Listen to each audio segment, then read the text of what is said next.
Hi నమస్తే, welcome to VMR logics. నేను మీ జ్యోతి. ఈ రోజు సెషన్లో మనం నవంబర్ మంత్కి సంబంధించి కరెంట్ అఫైర్స్ డిస్కస్ చేస్తున్నాం కదా.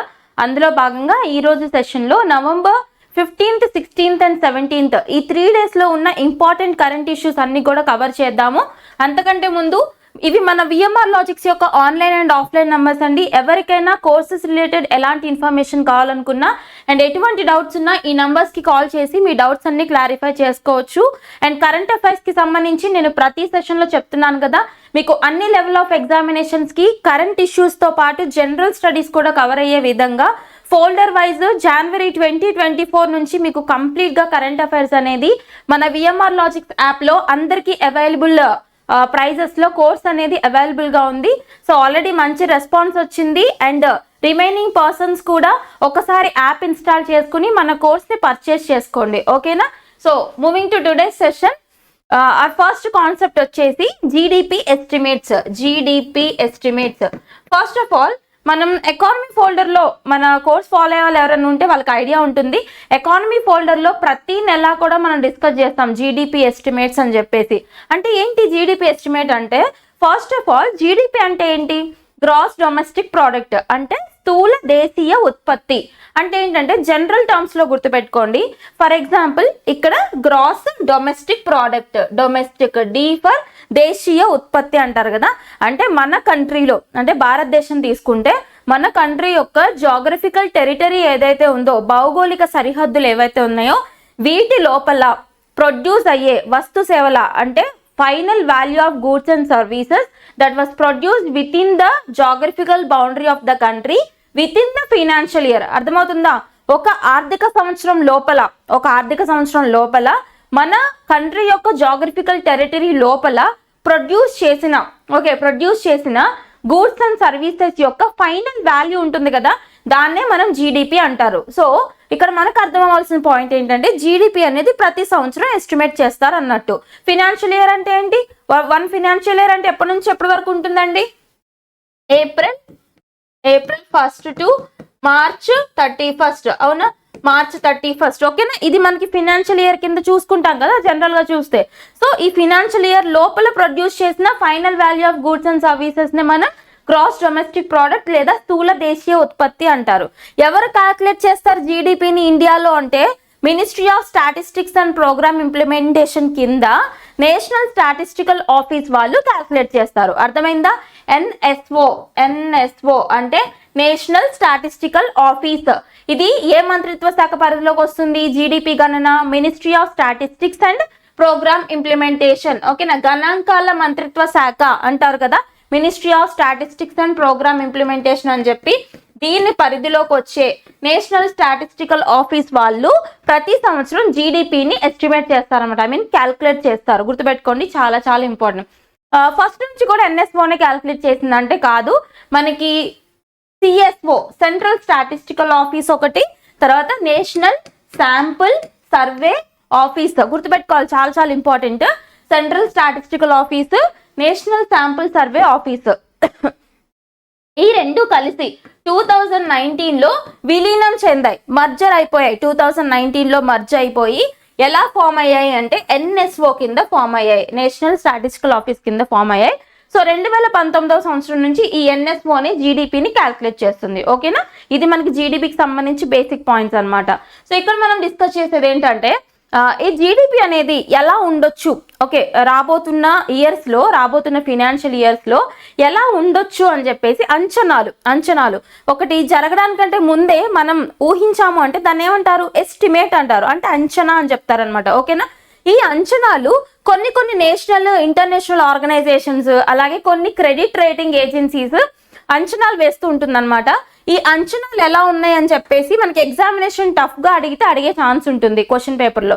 సో చూద్దాం, ఇక్కడ అంచనా వేసింది ఎవరు అంటే మూడీస్ రేటింగ్స్.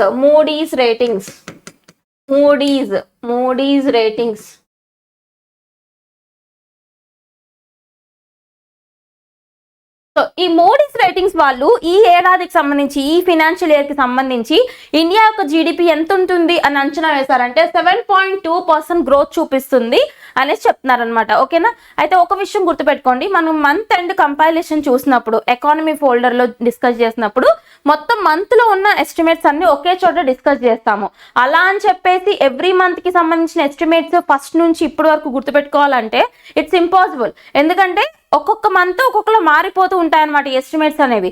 కాబట్టి మీరు ఒక పాయింట్ కాబట్టి ఆస్పిరెంట్స్ అందరూ ఒక పాయింట్ ఫోకస్ చేయండి. మీకు ఎగ్జామినేషన్ ఎప్పుడైతే ఉంటుందో ఎగ్జామినేషన్ కి 1 వీక్ ముందు వరకు అప్పుడు ఏ క్రెడిట్ రేటింగ్ ఏజెన్సీస్ లేదా ఏ ఆర్గనైజేషన్ జీడిపిని ఎంతగా ఎస్టిమేట్ చేశాయని ఫైనల్ గా ఒకసారి అప్డేట్ చేసుకోండి, సరిపోతుంది. ఓకేనా. ఎందుకంటే ఈ వారం ఉన్నది నెక్స్ట్ వీక్ ఉండదు ఎస్టిమేషన్. మనం ఇక్కడ చూడాల్సింది ఏంటంటే బేసిక్ కాన్సెప్ట్స్ ఆఫ్ జీడిపి చూసుకోవాలన్నమాట. Okay, very very important. ఎంత మూడీస్ రేటింగ్స్ వాళ్ళు 7.2% ఉంటుంది ఈ ఫినాన్షియల్ ఇయర్ అని చెప్పారు. ఏంటి ఇండియా యొక్క జీడిపి గ్రోత్ రేట్ అన్నమాట. నెక్స్ట్ 2026-27 వరకు 6.5 నుంచి 7% వార్షిక వృద్ధి. ఇక్కడ S&P గ్లోబల్ రేటింగ్స్ అని చెప్పి ఏంటి S&P గ్లోబల్ రేటింగ్స్ ఈ S&P గ్లోబల్ రేటింగ్స్ సంస్థ ఇండియా యొక్క జీడిపిని 2026-27 కల్లా 2026-27 సంవత్సరం ఎండ్ అయ్యే కల్లా ఎంత ఉంటుంది అని అంచనా వేశారు అంటే 6.7 నుంచి 6.5 నుంచి 7% వరకు ఉంటుందని అంచనా వేశారనమాట. Okay, very very important. Same ఇంతే మీరు ఆ యొక్క రేటింగ్ ఏజెన్సీస్ ఏంటో గుర్తుపెట్టుకుని ఎగ్జామినేషన్ ముందు అప్డేట్ చేసుకోండి. And next Swami AI chat bot direct గా అడుగుతారు. రీసెంట్ గా న్యూస్ లోకి వచ్చిన స్వామి ఏఐ చాట్ బోట్. ఈ చాట్ బోట్ అంటే మీనింగ్ ఏంటంటే మనం నార్మల్ గా చూస్తే వాట్సాప్ లో కొన్ని ఆర్గనైజేషన్స్ కి సంబంధించి చాట్ బోట్స్ వస్తుంటాయి కదా, ఆటోమేటికలీ జనరేటెడ్ మెసేజెస్ వస్తుంటాయి అవునా, వాటిని మనం చాట్ బోట్స్ అని పిలుస్తాం. ఇవి ఎందుకు అలా క్రియేట్ చేసుకుంటారు లేదా ఇలాంటి చాట్ బోట్స్ ఎందుకు క్రియేట్ చేస్తారు అంటే ఎవరైతే కన్సూమర్స్ ఉంటారో వాళ్ళకి సంబంధించి ఈజీగా ఇన్ఫర్మేషన్ అందించుకునే విధంగా ఇలాంటి చాట్ బోట్స్ అనేవి తీసుకొస్తారనమాట. ఓకేనా. ఇక్కడ స్వామి ఏఐ చాట్ బోట్ ఏంటంటే స్వామి ఏఐ చాట్ బోట్ అనేది రీసెంట్ గా న్యూస్ లోకి వచ్చింది. ఇది దేనికి సంబంధించింది, అలాగే ఏ రాష్ట్రం పరిధిలోకి వస్తుందని అడుగుతారు, గుర్తుపెట్టుకోండి. Very very important. శబరిమల కేంద్రం ఉంది కదా, శబరిమల ఉంది కదా, ఈ శబరిమలకు సంబంధించి అయ్యప్ప స్వామికి సంబంధించిన పుణ్యక్షేత్రం ఏదైతే ఉందో శబరిమలకు సంబంధించి భక్తులు ఎవరైతే ఉంటారో పిల్గ్రిమ్స్ ఎవరైతే ఉంటారో వీళ్ళకి సంబంధించి ఈజీగా వాళ్ళకి గైడ్ లైన్స్ ప్రొవైడ్ చేసి అలాగే వాళ్ళకి ఉన్న క్వైరీస్ అన్ని ఈజీగా క్లియర్ చేసే విధంగా కేరళ డిస్ట్రిక్ట్ అడ్మినిస్ట్రేషన్ వాళ్ళు, ఏ డిస్ట్రిక్ట్ అండి ఇక్కడ పదనంతిట్ట డిస్ట్రిక్ట్ అడ్మినిస్ట్రేషన్ కి సంబంధించి కేరళకి సంబంధించిన వాళ్ళు ఇటువంటి ఒక చాట్ బోర్డ్ ని తీసుకొచ్చారనమాట. ఓకే, డైరెక్ట్ గా అడుగుతారు, గుర్తుపెట్టుకోండి. కేరళకి సంబంధించి శబరిమల టూరిస్టులు లేదా శబరిమల పిల్గ్రిమ్స్ ఎవరైతే ఉంటారో వీళ్ళకి ఈజీ ఇన్ఫర్మేషన్ అందే విధంగా తీసుకొచ్చిన ఒక వాట్సాప్ చాట్ బోర్డ్ అని గుర్తుపెట్టుకోండి. నెక్స్ట్ ఆపరేషన్ నార్కోస్ అనేది కొత్త పదం కాదు, ప్రీవియస్ గా మనం చాలా సార్లు చూసాం. ఇప్పుడు న్యూస్ లోకి ఎందుకు వచ్చింది అంటే ఈ ఆపరేషన్ నార్కోస్ కింద రైల్వే ప్రొటెక్షన్ ఫోర్స్ వాళ్ళు రీసెంట్ గా గంజాయిని పట్టుకున్నారనమాట. కెన్నాబిస్ ని పట్టుకున్నారు. ఎంత అంటే 15 కేజీల కెన్నాబిస్ ని ఎక్కడ సీజ్ చేశారు అంటే తిరుపతి రైల్వే స్టేషన్ లో సీజ్ చేయడం జరిగింది. సో ఇక్కడ మీకు ఆల్రెడీ నేను ఆపరేషన్ గరుడ గురించి చెప్పాను ఇంతకు ముందు, గుర్తుందా? ఆపరేషన్ గరుడ ఏంటిది? ఆపరేషన్ గరుడ అంటే CBI central bureau of investigation ఉంది కదా, సిబిఐ వాళ్ళు లాంచ్ చేసిన యాంటీ నార్కోటిక్ ఆపరేషన్ అన్నమాట. లేదంటే నార్కోటిక్స్ కంట్రోల్, నథింగ్ బట్ మాదక ద్రవ్యాలని కంట్రోల్ చేసే ఆపరేషన్ గరుడ. సో ఈ ఆపరేషన్ లాంచ్ చేసింది ఎవరు? సెంట్రల్ బ్యూరో ఆఫ్ ఇన్వెస్టిగేషన్ వాళ్ళు. ఓకే, సేమ్ అదే పర్పస్ తో అంటే యాంటీ డ్రగ్స్ లేదా anti narcotics operation RPF railway protection force వాళ్ళు తీసుకొచ్చిన ఆపరేషన్ నార్కోస్. ఓకే, కంపారిటివ్ గా చదవండి సరిపోతుంది. సో దీని కింద ఆపరేషన్ నార్కోస్ న్యూస్ లోకి ఎందుకు వచ్చింది? తిరుపతి రైల్వే స్టేషన్ లో రీసెంట్ గా డ్రగ్స్ ని లేదంటే కెన్నాబిస్ ని సీజ్ చేశారు కాబట్టి ఆపరేషన్ నార్కోస్ న్యూస్ లోకి వచ్చింది. ఆపరేషన్ గరుడ ఎందుకు న్యూస్ లో ఉంది అంటే ఇది మనం చెప్పుకున్నాం ఆల్రెడీ, సిబిఐ వాళ్ళు తీసుకొచ్చిన యాంటీ నార్కోటిక్స్ ఆపరేషన్ అని. దీని కింద 25,000 కేజీస్, చాలా ఎక్కువ, 25,000 కేజీస్ ఇంటర్నేషనల్ డ్రగ్ రాకెట్ ని రీసెంట్ గా ఒక 2 months బిఫోర్ ఆపరేషన్ గరుడ కింద సిబిఐ వాళ్ళు విశాఖపట్నం పోర్ట్ ఏదైతే ఉందో అక్కడ సీజ్ చేయడం జరిగిందనమాట. Okay, very very important. అప్పుడు ఆపరేషన్ గరుడ గురించి మనం డిస్కస్ చేసాం. ఇప్పుడు రైల్వే స్టేషన్ లో సీజ్ చేశారు కాబట్టి ఆపరేషన్ నార్కోస్ గురించి డిస్కస్ చేస్తున్నాం. So very very important. Military operations కావచ్చు, ఇటువంటి ఇంటెలిజెన్స్ ఏజెన్సీస్ కి సంబంధించిన ఆపరేషన్స్ కావచ్చు, ఇవన్నీ కూడా ఒకటే ఫోల్డర్ లో మనం డిస్కస్ చేసుకుని చదువుకోవాలన్నమాట. Very very important. అండ్ ఇక్కడ ఇండియాలో డ్రగ్స్ కి సంబంధించిన ఒక చట్టం ఉంది. ఓకేనా, యాంటీ నార్కోటిక్స్ యాక్ట్ ఒకటి ఉంది. అంటే డ్రగ్స్ ని కంట్రోల్ చేసే చట్టం అనమాట. NDPS యాక్ట్ అంటారు. NDPS యాక్ట్ ఏ సంవత్సరం అంటే 1985. ఏంటి full form? Narcotic drugs and psychotropic substances act. ఏంటండి? Narcotics drugs and psychotropic substances act 1985 లో తీసుకొచ్చారు. వెరీ వెరీ ఇంపార్టెంట్, గుర్తుపెట్టుకొని సరిపోతుంది. నెక్స్ట్, మోడీని అత్యున్నత పురస్కారాలతో సత్కరించనున్న మరో 2 దేశాలు. మనం ఆల్రెడీ మీకు ప్రీవియస్ సెషన్ లో నేను చెప్పాను, డొమినికా రిపబ్లిక్ సంబంధించి ఒక హైయెస్ట్ ఆనర్ అనేది నరేంద్ర మోడీ గారిని వరించింది అని చెప్పేసి. అవునా? సో మీకు నెక్స్ట్ సెషన్ లో ఇంకొక 2 కంట్రీస్ కి సంబంధించి చెప్తానని కూడా చెప్పా. అవునా? సో గుర్తుపెట్టుకోండి. ఇంకా నరేంద్ర మోడీ గారిని వరించిన ఇంకొక 2 కంట్రీస్ కి సంబంధించి హైయెస్ట్ ఆనర్స్ ఏ కంట్రీస్ అంటే ఇక్కడ మనకి గయానా కంట్రీకి సంబంధించి ది ఆర్డర్ ఆఫ్ ఎక్సలెన్సీ. ఏంటండి? The order of excellency from Guyana country. ఇంకొకటి వచ్చేసి బార్బడోస్ కంట్రీకి సంబంధించిన అత్యున్నత పురస్కారం, హైయెస్ట్ ఆనర్ వచ్చేసి honorary order of freedom of Barbados. ఓకేనా? ఈ 2 పురస్కారాలు నరేంద్ర మోడీ గారిని వరించడం జరిగిందనమాట. Okay, very very important concepts.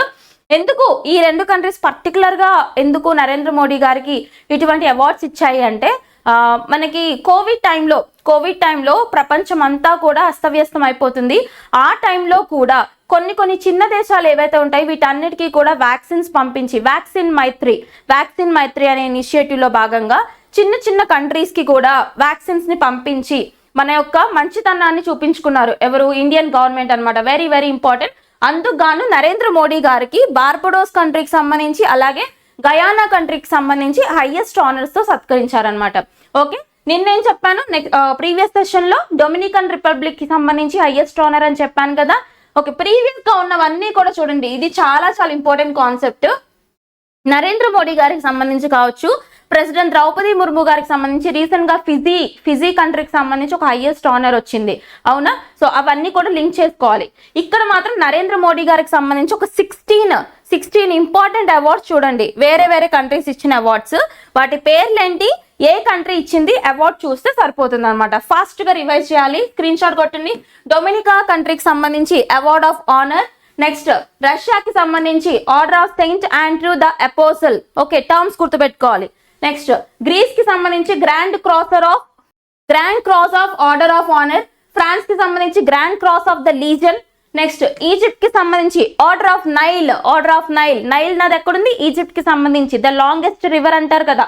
Next, republic of పలావుకి సంబంధించి ఎకాబెల్ అవార్డు. నెక్స్ట్, పపువా న్యూగినియాకి సంబంధించి ఆర్డర్ ఆఫ్ లగోహు. నెక్స్ట్, ఫిజీకి సంబంధించి ఆర్డర్ ఆఫ్ ఫిజీకి సంబంధించిన అవార్డు రీసెంట్ గా ద్రౌపది ముర్ము గారికి కూడా వచ్చింది. ఓకేనా? లింకప్ చేయండి పాయింట్స్ అన్ని. నెక్స్ట్, భూటాన్ కి సంబంధించి order of Druk Gyalpo award Bhutan కి సంబంధించి వచ్చింది నరేంద్ర మోడీకి. సో నరేంద్ర మోడీ గారికి. అండ్ నెక్స్ట్, యుఎస్ గవర్నమెంట్ కి సంబంధించి legion of merit. Next, Bahrain కి సంబంధించి హమద్ ఆర్డర్ ఆఫ్ రినైజెన్స్ ఏ కంట్రీ ఇచ్చిందండి? Bahrain. Next, Maldives order of Nishan Izzuddeen. Next, యూఏఈకి సంబంధించి ఆర్డర్ ఆఫ్ జయద్ ఎక్కడికి సంబంధించింది? యూఏఈకి సంబంధించిన అవార్డు. నెక్స్ట్, ఆఫ్ఘనిస్తాన్ కి సంబంధించి ఆర్డర్ ఆఫ్ గాజీ అమీర్ అమానుల్లా ఖాన్. ఏంటి? Order of Ghazi Amir Amanullah Khan award అనేది ఆఫ్ఘనిస్తాన్ కి సంబంధించిన హైయెస్ట్ ఆనర్ అన్నమాట. నెక్స్ట్, సౌదీ అరేబియాకి సంబంధించి కింగ్ అబ్దుల్ అజీజ్ అని గుర్తుపెట్టుకోండి. నెక్స్ట్, పాలెస్టైన్ కి సంబంధించి grand caller of the state of Palestine. ఇవి ఇప్పటి వరకు నరేంద్ర మోడీ గారికి వరించిన ఇంటర్నేషనల్ అవార్డ్స్. ఓకే, ఈ రోజు నేను చెప్పినవి ఏంటి? ఇంకో 2 కంట్రీస్ కి సంబంధించి గయానా ఒకటి, ఇంకొక కంట్రీ ఏంటండి మనకి? Barbados. Okay, very very important. అన్ని లింక్ చేసుకుని చదవండి. Next, state finance commission, SFC. State finance commission. ఇక్కడ ఫినాన్స్ కమిషన్ అనగానే ఓకే, ఫస్ట్ ఆఫ్ ఆల్ మనం బ్యాక్గ్రౌండ్ నుంచి వద్దాం. ఫినాన్స్ కమిషన్ అంటే ఏంటంటే ఆర్థిక సంఘం. సెంట్రల్ ఫినాన్స్ కమిషన్ కూడా ఉంటుంది, దాన్ని మనం ఫినాన్స్ కమిషన్ ఆఫ్ ఇండియా అంటారు కదా, FCI, finance commission of India. Food corporation కాదు, ఫినాన్స్ కమిషన్ ఆఫ్ ఇండియా అంటే కేంద్ర ఆర్థిక సంఘం. కేంద్ర ఆర్థిక సంఘం అనేది రాజ్యాంగబద్ధ సంస్థ. It is a constitutional body.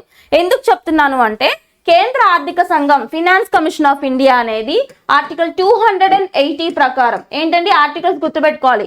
280 అధికరణ ప్రకారం president of India finance commission ని కాన్స్టిట్యూట్ చేస్తారు, లేదు అంటే ఎస్టాబ్లిష్ చేస్తారని గుర్తుపెట్టుకోవాలి. ఓకేనా. ఇప్పుడు ప్రెసెంట్ రికమెండేషన్స్ ఇచ్చింది 15వ ఆర్థిక సంఘం. ఎన్నవది? 15th finance commission. ఎవరు చైర్మన్ 15th ఫినాన్స్ కమిషన్ కి? NK Singh, Nandakishore Singh, NK Singh. Okay. ఇప్పుడు రాబోతున్నది 16th ఫినాన్స్ కమిషన్ అన్నమాట. 16వ ఆర్థిక సంఘం రాబోతుంది. దీనికి సంబంధించి చైర్పర్సన్ అరవింద్ పనగారియా గారు. Arvind Panagariya. Okay, very very important. ఎవరి అరవింద్ పనగారియా అంటే నీతి ఆయోగ్ ఉంది కదా, national institution for transforming India planning commission place లో వచ్చింది నీతి ఆయోగ్. 2015 జనవరి 1 అని ఇప్పటికి 100 సార్లు చెప్పాను నేను, అవునా. Very very important. నీతి ఆయోగ్ కి సంబంధించి మొట్టమొదటి వైస్ చైర్మన్ ఎవరైతే ఉన్నారో ఆయనే అరవింద్ పనగారియా. ఈయనే ఇప్పుడు 16వ ఆర్థిక సంఘానికి సంబంధించిన చైర్పర్సన్ అన్నమాట. ఓకేనా. ఇది కేంద్ర ఆర్థిక సంఘానికి సంబంధించి బేసిక్ ఇన్ఫర్మేషన్. ఏంటి దీని వర్క్ అంటే ఇప్పుడు యూనియన్ గవర్నమెంట్ నుంచి స్టేట్ గవర్నమెంట్స్ ఏవైతే ఉంటాయో వీటికి ట్యాక్సెస్, పన్నుల పంపిణీ, ట్యాక్సెస్ డివల్యూషన్ కి సంబంధించి రికమెండేషన్స్ ఉంటాయి కదా, ఎంత పర్సంటేజ్ లో ఏ రాష్ట్రాలకు సంబంధించి ట్యాక్సెస్ పంపిణీ చేయాలి అని. ఆ రికమెండేషన్స్ అన్ని ఇచ్చేది ఫినాన్స్ కమిషన్ ఆఫ్ ఇండియా. ఓకేనా. దీని వర్క్ అర్థమైంది కదా. ఇప్పుడు రండి రాష్ట్రాలకు సంబంధించి రండి. స్టేట్ ఫినాన్స్ కమిషన్స్, ఇలాగే రాష్ట్రాలకు కూడా ఆర్థిక సంఘాలు ఉంటాయి. ఓకే. ఈ స్టేట్ ఫినాన్స్ కమిషన్స్ యొక్క వర్క్ ఏంటి అంటే ఇప్పుడు రాష్ట్రాలకు సంబంధించి ఉన్న ట్యాక్సెస్ ఉంటాయి కదా, వీటిని లోకల్ బాడీస్ అంటే పంచాయతీలు, మున్సిపాలిటీలకి ఎంతెంత కేటాయించాలి అని చెప్పేసి సిఫార్సులు, రికమెండేషన్స్ ఇచ్చేది స్టేట్ ఫినాన్స్ కమిషన్ అన్నమాట. అర్థమైందా difference? Very very important. Union వచ్చేసి యూనియన్ గవర్నమెంట్ కి, స్టేట్ గవర్నమెంట్స్ కి మధ్య ట్యాక్సులు పంపిణీ. తర్వాత స్టేట్ ఫినాన్స్ కమిషన్ వచ్చేసి ఆ రాష్ట్రంలోని పంచాయతీలు, మున్సిపాలిటీలు, వాటిని మనం లోకల్ బాడీస్ అని పిలుస్తామండి. ఓకేనా. వీటికి మధ్యలో పన్నుల పంపిణీని నిర్ణయించేది స్టేట్ ఫినాన్స్ కమిషన్స్ అన్నమాట. ఓకే, ఇక్కడ వరకు క్లియర్ కదా. అయితే ఇక్కడ చూడండి, సో ఇక్కడ స్టేట్ ఫినాన్స్ కమిషన్ కూడా కాన్స్టిట్యూషనల్ బాడీయే. ఇది కూడా ఒక రాజ్యాంగబద్ధ సంస్థ. అయితే రాష్ట్రాలకు సంబంధించిన ఆర్థిక సంఘాన్ని ఎస్టాబ్లిష్ చేసేది ఎవరంటే గవర్నర్. ఓకేనా, గవర్నర్. అదే యూనియన్ లో అయితే ప్రెసిడెంట్ ఆఫ్ ఇండియా ఆర్టికల్ 280 ప్రకారం కాన్స్టిట్యూట్ చేస్తారు ప్రతి 5 ఏళ్లకు ఒకసారి. సేమ్ అదే కాన్సెప్ట్, ప్రతి 5 ఏళ్లకు ఒకసారి గవర్నర్ రాష్ట్రాలకు సంబంధించిన ఫినాన్స్ కమిషన్ ని ఎస్టాబ్లిష్ చేస్తారు లేదా కాన్స్టిట్యూట్ చేస్తారు. ఇక్కడ రాష్ట్రాలకు సంబంధించిన ఫినాన్స్ కమిషన్ అంటే ఆర్టికల్ గుర్తు రావాల్సింది 243. ఓకేనా, 243 అని గుర్తుపెట్టుకోవాలి. Okay, clear. ఇక్కడ వరకు క్లియర్. ఇక్కడ మనకి అసలు న్యూస్ లోకి ఎందుకు వచ్చింది ఇప్పుడు అంటే ఇప్పటి వరకు యాజ్ ఆఫ్ నవంబర్ మనం డిస్కస్ చేస్తున్నాం కాబట్టి యాజ్ ఆఫ్ నవంబర్ ప్రకారం చూసుకుంటే భారతదేశంలో ఉన్న అన్ని రాష్ట్రాలకి కూడా ఫినాన్స్ కమిషన్స్ అనేవి ఎస్టాబ్లిష్ చేయబడ్డాయి. ఓన్లీ ఒక్క రాష్ట్రం మాత్రం మిగిలిపోయింది. అదే రాష్ట్రం అంటే అరుణాచల్ ప్రదేశ్. గుర్తుపెట్టుకోండి, అరుణాచల్ ప్రదేశ్ రాష్ట్రం తప్ప ఇప్పుడు ప్రెసెంట్ ఇండియాలో అరుణాచల్ ప్రదేశ్ రాష్ట్రం తప్ప ప్రతి రాష్ట్రానికి కూడా రాష్ట్ర ఆర్థిక సంఘం అనేది కాన్స్టిట్యూట్ చేయబడిందంట. రీసెంట్ గా కాన్స్టిట్యూట్ చేసిన రాష్ట్ర ఆర్థిక సంఘం ఏ రాష్ట్రానికి సంబంధించి చేశారు అంటే ఇక్కడ గుజరాత్. ఓకే, గుజరాత్ రాష్ట్రానికి సంబంధించి లేటెస్ట్ గా కాన్స్టిట్యూట్ చేశారు. సో ఇప్పుడు మిగిలిపోయింది ఏంటండి, అరుణాచల్ ప్రదేశ్ రాష్ట్రానికి మాత్రం లేదు finance commission. Okay, very very important concept. So ఈ బేసిక్ బ్యాక్గ్రౌండ్ అంతా కూడా చూడండి. యూనియన్ ఏంటి, స్టేట్ ఏంటి, కంపారిటివ్ గా చూడాలన్నమాట. Next Guru Nanak Jayanti or Guru Purab. Okay, very very important. So Guru Nanak Jayanti అనేది మనం ఏ రోజున సెలబ్రేట్ చేస్తారు అంటే డేట్ ఇంపార్టెంట్, November 15th. ఈ సంవత్సరం 2024 November 15th కి 555th యానివర్సరీ ఆఫ్ గురునానక్. ఎవరే గురునానక్ అంటే ఈ సిక్స్ కి సంబంధించి, సిక్కులకు సంబంధించి 10 గురువులు ఎవరైతే ఉంటారో, 10 మంది కదా సిక్కు మతానికి సంబంధించిన గురువులు 10 మంది ఉన్నారు. వాళ్ళల్లో ఫౌండర్ అన్నమాట గురునానక్ గారు. First Guru of Sikhism Guru Nanak గారు ఎవరైతే ఉన్నారో ఈయనకి సంబంధించి యానివర్సరీ ఉంటుంది కదా, దీన్నే మనం గురునానక్ జయంతిగా సెలబ్రేట్ చేసుకుంటారనమాట. Very very important. ఈయన పుట్టింది ఎప్పుడో చూడండి, గురునానక్ జయంతి ఆర్ గురుపూరబ్. ఇక్కడ గురునానక్ జయంతి అనేది ఎవరైతే సిక్కిజం కి సంబంధించి మొత్తం మనకి తెలుసు ఎంతమంది గురువులు అంటే 10 మంది గురువులు అని చెప్తారు కదా. ఇందులో ఫస్ట్ గురువు ఎవరైతే ఉన్నారో గురునానక్ గారు, ఆయనకి సంబంధించి జయంతి ఏదైతే ఉందో దాన్నే మనం November 15th సెలబ్రేట్ చేసుకుంటాం. గుర్తుపెట్టుకోండి, వెరీ వెరీ ఇంపార్టెంట్. 2024 సంవత్సరం 2024 ఇయర్ కి సంబంధించి ఈయన యొక్క జయంతి ఎన్నవది అంటే 555th యానివర్సరీ అని గుర్తుపెట్టుకోండి. And he was the founder of Sikhism and first of the 10 Sikh gurus. Sikhism కి సంబంధించి, సిక్కు మతానికి సంబంధించి ఫౌండర్, ఆద్యుడు ఎవరు అంటే గురునానక్ గారు. ఓకేనా, వెరీ వెరీ ఇంపార్టెంట్. అండ్ ఇక్కడ ఇంకో కాన్సెప్ట్ చూడండి, అందరికీ బేసిక్ హిస్టరీలో ఐడియా ఉండే ఉంటుంది. ఏన్షియంట్ హిస్టరీలో మనం చదువుకున్నప్పుడు మొత్తం 10 మంది గురువులు అని చెప్తారు కదా. 11వ గురువుగా సిక్కిజంలో ఏది కన్సిడర్ చేస్తారు అంటే సిక్కు మతానికి సంబంధించి రిలీజియస్ బుక్ ఏదైతే ఉంటుందో, ఇప్పుడు ప్రతి రిలీజియన్ కి సంబంధించి ఒక బుక్ అనేది రిలీజియస్ బుక్ గా మనం చదువుకుంటూ ఉంటాం. ఫర్ ఎగ్జాంపుల్ బైబిల్ అని చెప్పే క్రిస్టియన్స్ కి, అండ్ హిందూస్ కి సంబంధించి భగవద్గీత, అండ్ ముస్లిమ్స్ కి సంబంధించి ఖురాన్, ఇట్లా నంబర్ ఆఫ్ ఉన్నాయి కదా. అట్లా సిక్కిజం కి సంబంధించి ఉన్న రిలీజియస్ బుక్ ఏదైతే ఉందో దాని పేరేంటి, గురు గ్రంథ్ సాహిబ్. గురు గ్రంథ్ సాహిబ్ ఏదైతే ఉందో దీన్ని 11వ గురువుగా సిక్కిజం కి సంబంధించి కన్సిడర్ చేస్తారనమాట. చాలా చాలా ఇంపార్టెంట్ కాన్సెప్ట్, గుర్తుపెట్టుకోవాలి. ఎన్నో రోజు November 15th మనం సెలబ్రేట్ చేసుకుంటాం అని గుర్తుపెట్టుకోండి. Next, Voyager 2 and Uranus magnetosphere. ఇక్కడ వాయేజర్ 2 మిషన్ అనేది న్యూస్ లోకి వచ్చింది. First of all Voyager 2 mission ఏదైతే ఉందో ఇది ఏ కంట్రీ లేదా ఏ కంట్రీకి సంబంధించిన స్పేస్ అడ్మినిస్ట్రేషన్ వాళ్ళు లాంచ్ చేశారో గుర్తుపెట్టుకోవాలి. ఇక్కడ వాయేజర్ 2 మిషన్ అనేది నాసా అంటే ఏంటండి, అమెరికాకి సంబంధించిన స్పేస్ అడ్మినిస్ట్రేషన్. నాసా ఏదైతే ఉందో వీళ్ళు 1961 సంవత్సరం 1961 ఆ పీరియడ్ లో లాంచ్ చేసిందే వాయేజర్ 2 మిషన్ అన్నమాట. అయితే దీని యొక్క ఉద్దేశం ఏంటంటే కొన్ని ప్లానెట్స్, ఆ ప్లానెట్స్ ఏంటంటే జూపిటర్ ఒకటి, సాటర్న్ ఒకటి, యురేనస్, నెప్ట్యూన్. ఏంటి, very very important, Jupiter, Saturn, Uranus, Neptune. ఓకేనా, ఈ 4 ప్లానెట్స్ ఉన్నాయి కదా. ఈ 4 ప్లానెట్స్ కి సంబంధించి ఎక్స్ప్లోర్ చేయడానికి, స్టడీ చేయడానికి తీసుకొచ్చిన మిషనే వాయేజర్ 2 మిషన్ అన్నమాట. స్టార్టింగ్ ఇనీషియల్ గా 1961 లో నాసా వాళ్ళు లాంచ్ చేయడం జరిగింది. అయితే ఈ మిషన్ ఏదైతే ఉందో అర్థమవుతుందా, ఈ వాయేజర్ 2 మిషన్ ఏదైతే ఉందో యురేనస్ ప్లానెట్ ఉంది కదా, ఈ యురేనస్ ప్లానెట్ ని ఎప్పుడు రీచ్ అయింది అంటే 1986 లో రీచ్ అయింది. ఎప్పుడండి, 1986వ సంవత్సరంలో రీచ్ అయిందని గుర్తుపెట్టుకోవాలి. అయితే ఇప్పుడు ఈ వాయేజర్ 2 మిషన్ న్యూస్ లోకి ఎందుకు వచ్చింది అంటే అది చెప్పడానికంటే ముందు మ్యాగ్నెటోస్ఫియర్ అంటే ఏంటో తెలుసుకోండి. మ్యాగ్నెటోస్ఫియర్ అంటే ఏంటంటే యురేనస్ ఉంది కదా, యురేనస్ గ్రహం ఏదైతే ఉందో దీని చుట్టూరు ఉండే మ్యాగ్నెటిక్ ఫీల్డ్ అన్నమాట. ఈ యురేనస్ ప్లానెట్ ని సోలార్ అలాగే కాస్మిక్ రేడియేషన్స్ నుంచి ప్రొటెక్ట్ చేసే మ్యాగ్నెటిక్ ఫీల్డ్ ఉంటుంది కదా, దాన్నే మ్యాగ్నెటోస్ఫియర్ అని చెప్పేసి పిలుస్తారు. Okay, very very important. అయితే ఎప్పుడైతే 1986 లో ఈ వాయేజర్ 2 మిషన్ యురేనస్ ని రీచ్ అయ్యి దాన్ని స్టడీ చేసిందో అప్పుడు ఒక అతిపెద్ద సోలార్ విండ్ అనేది ఉందంట. అక్కడ సోలార్ విండ్ రావడం వల్ల ఈ మ్యాగ్నెటోస్ఫియర్ అనేది సరిగ్గా స్టడీ చేయలేకపోయింది. సో అది ఇప్పుడు మిస్లీడింగ్ ఇన్ఫర్మేషన్ అని చెప్పేసి ఇప్పుడు రీసెంట్ గా వచ్చిన డేటా ప్రకారం నాసా వాళ్ళు రిలీజ్ చేశారు. అర్థమవుతుందా, ఎప్పుడైతే 1986 లో వాయేజర్ 2 మిషన్ యురేనస్ ని రీచ్ అయిందో ఆ టైంలో అతిపెద్ద సోలార్ విండ్ రావడం వల్ల ఈ యురేనస్ చుట్టూ ఉన్న స్పియర్ కి సంబంధించి స్టడీస్ అనేవి సరిగ్గా చేయలేకపోయింది అనమాట. కానీ అప్పుడు వచ్చిన డేటానే మనం ప్రామాణికంగా ఇప్పటి వరకు తీసుకుంటూ వచ్చాం. అయితే ఇప్పుడు రీసెంట్ గా మళ్ళీ వీళ్ళు ఏం రిలీజ్ చేశారు, మళ్ళీ కొంత డేటాను రిలీజ్ చేశారు.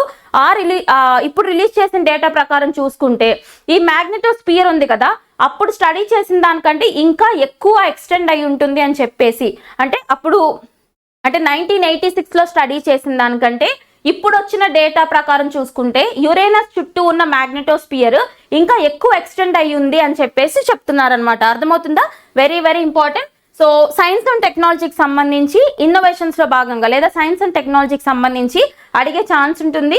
వాయేజర్ 2 మిషన్ గురించి బ్యాక్గ్రౌండ్ ఇన్ఫర్మేషన్ అడిగే ఛాన్స్ ఉంటుంది. దేనికి సంబంధించిందండి ఇది, నాసాకి సంబంధించి 4 ప్లానెట్స్ ని స్టడీ చేయడానికి వాళ్ళు పంపించిన మిషన్ అని చూడండి. ఓకేనా, వెరీ వెరీ ఇంపార్టెంట్.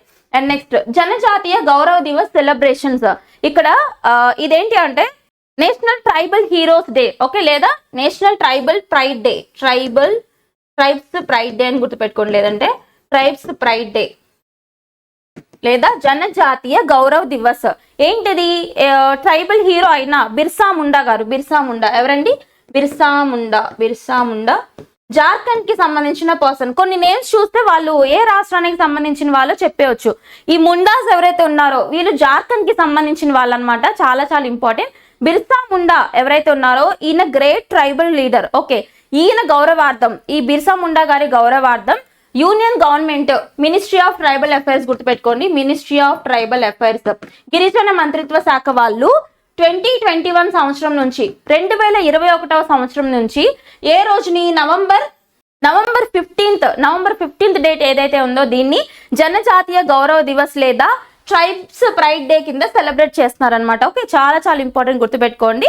ఎవరి గౌరవార్థం అని అడుగుతారు? బిర్సా ముండా గారి గౌరవార్థం. ఎప్పటి నుంచి అంటే 2021 నుంచి union government ministry of tribal affairs వాళ్ళు సెలబ్రేట్ చేస్తున్నారు. సో November 15th మళ్ళీ న్యూస్ లోకి వచ్చింది కాబట్టి దీని గురించి చదువుకుంటున్నాం.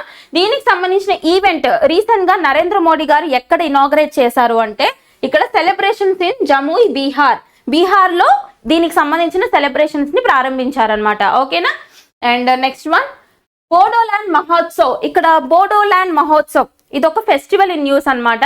సో దీన్ని మనం కల్చర్ పోర్షన్ లో చదువుకోవచ్చు. బోడోల్యాండ్ అనగానే మనకు గుర్తు రావాల్సిన బోడోల్యాండ్ అనగానే మనకు గుర్తు రావాల్సిన రాష్ట్రం ఏంటి అంటే అస్సాం. ఓకే, మీకు ఆల్రెడీ చెప్పాను కదా, కొన్ని నేమ్స్ చూస్తే కొన్ని రాష్ట్రాలు గుర్తొస్తాయని చెప్పేసి. అదే సేమ్ బోడో అనగానే మనకి అస్సాం గుర్తు రావాలి. అస్సాంలో ఉండే బోడో ట్రైబ్స్ ఉంటారు కదా, వాళ్ళు నివసించే ప్రదేశం ఏదైతే ఉంటుందో దీన్ని మనం బోడోల్యాండ్ అంటాము.